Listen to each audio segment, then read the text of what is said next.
taagan tahay ixtiraafkayga iyo goon isku taagayga oo lugtii haysata laba qof oo kasta oo walaala oo hal naas wada shaqay si walba isku dagaalaan si walba isu magaan miyay dhamaanaysaa walaalnimadoodii oo ay kala tegayaan may waa sababta aan u diidanahay inaad adiguna iga tagto waayo walaalkii baa tahay si walba oo aan isku dagaalno si walba oo khilaaf noo soo dhaxgalo kuma kala tagayno waayo waxa tahay aniga walaalkay waana sababtan u diidanahay inaad iga go'do oo aad iga tagto khilaafkeenan soo jireenka ah ee muddada badan soo jiitamaya waxa ka faa'iideysanaya dawladda shisheeye iyo siyaasiyiinteena oo u adeegaya dana gaar ah ma kula quman tahay inaad muddo inta aniga garabkayga aad ka maqnaato waxa tahay walaalkay waana diidanahay inaad iga tagto oo aad iga go'do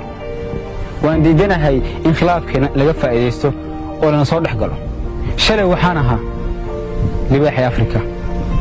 laakiin maanta waxaan ahay kan lagu qabsanayo badiisa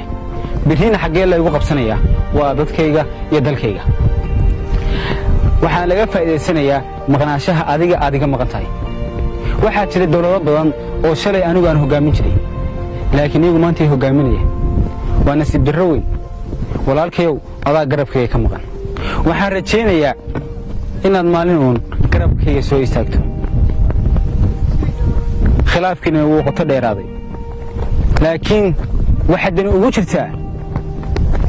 dawlado shisheeye oo ka faa'iideysanaya khilaafkeena dalkeenna dadkeenna iyo dalkeennaba iyo diinteennaba inna dan uma aha khilaafkeena waxaan rajaynayaa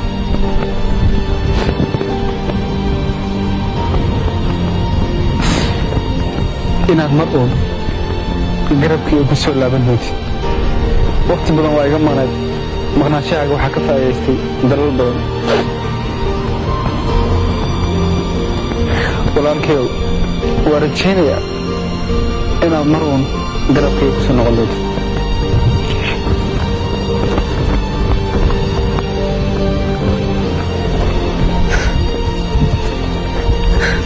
walaal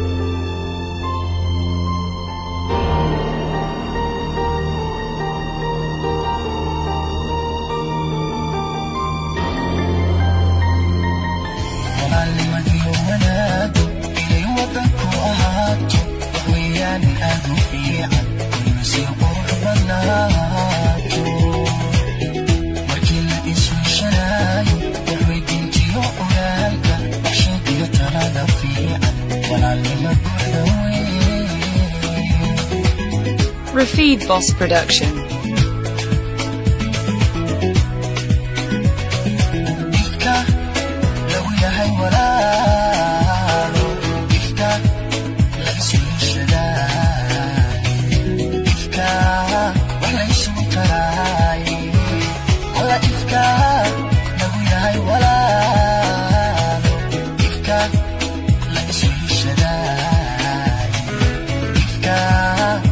Sugu taraa